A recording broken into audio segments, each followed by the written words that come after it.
Mày anh em, Cam ơi.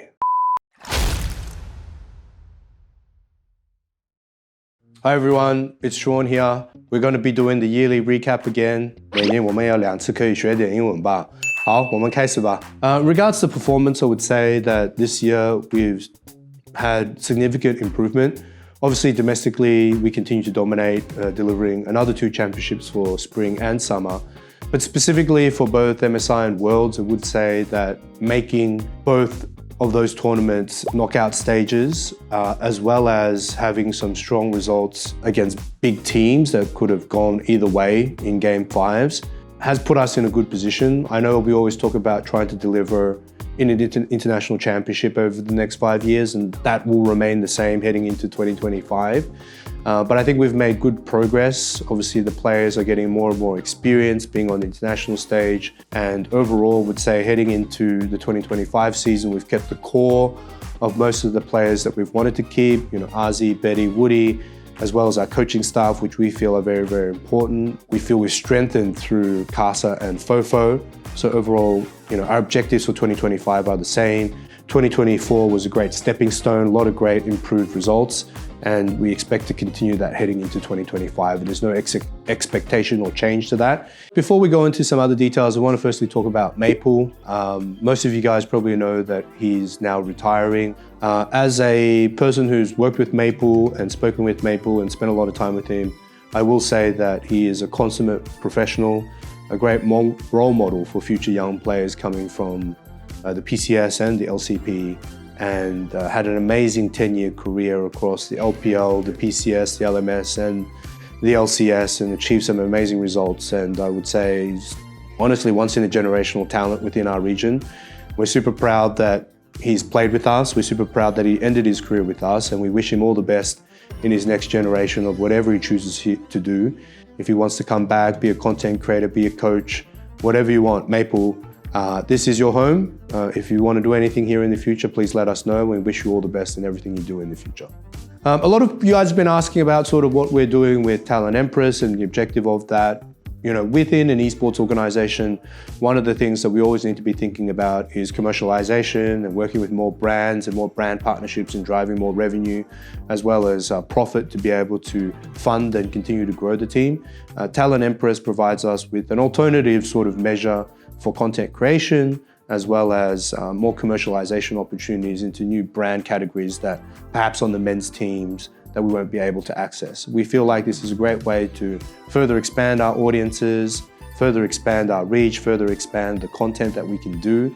And we're very excited to have the girls on board developing some interesting new content heading into next year, and some, of course, more interesting brand partnerships that we can do that may also spread into the league team. With the Talon Empress team, we feel like both these teams are quite complementary together from a commercial aspect, and that's something why we've been focused on developing it with our partners at Rakuten.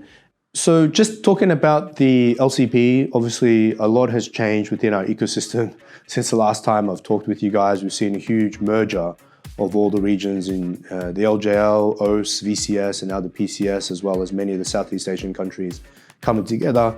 As I've shared before, I think it's a good positive move. I know there probably is some frustrations that certain teams didn't make it. If we kept the PCS viewership by itself, it was always going to be difficult, but now with the merger of newer regions such as the VCS, the LJL, OS, maybe more English viewership from Southeast Asian region and globally as well, I think this is a positive move for the league. It's not going to come from doing the bare minimum. We have to go above and beyond, right? And I think the LCP definitely gives us a platform to do that. And we will still invest into academy players. We will still invest into players within our region to develop and grow. Anything that is done or these changes cannot always keep everyone happy, but I hope our content, our branding, our voice, our performances can be a shining light for all those fans to potentially some of those teams who didn't make it. So overall, we're very happy to be a part of it. We, obviously the fans and Riot and everyone that's been part of this journey with us till now, we appreciate that, and we hope to continue that legacy and really push and develop and grow the region together as part of this broader LCP product as well. It's going to be very exciting. The style that the VCS plays is very different from traditionally what the PCS plays, incredibly aggressive, a lot of team fighting, specifically also for GAM. Very excited to be playing them on a week-to-week. To all the GAM fans, Mày An Am GAM Oi.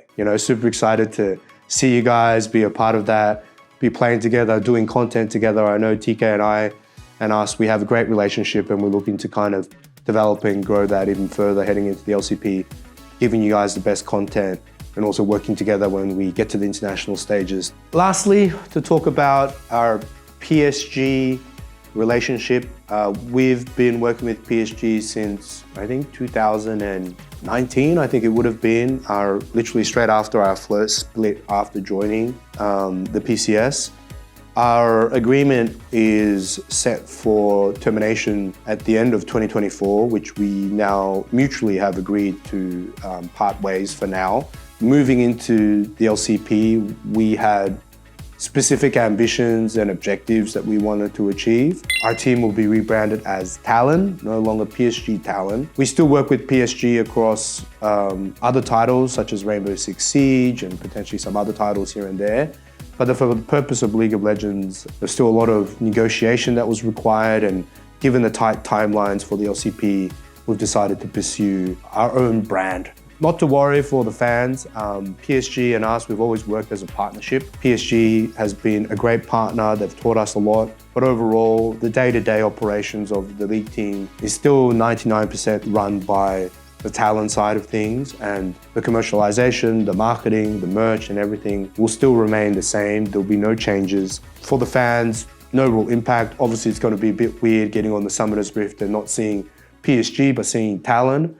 That's all for today's video, guys. As always, thank you very much for your support this year. To all the fans who've rocked up, who've bought our merch, who've watched our games, who cheered for us online, with the players, with our staff and everybody here to make sure we give you guys the best team that you guys can be proud of to cheer for, not only domestically, but also on the international stage. Thanks everyone for your support. We'll see you guys in the Rift and the LCP in 2025.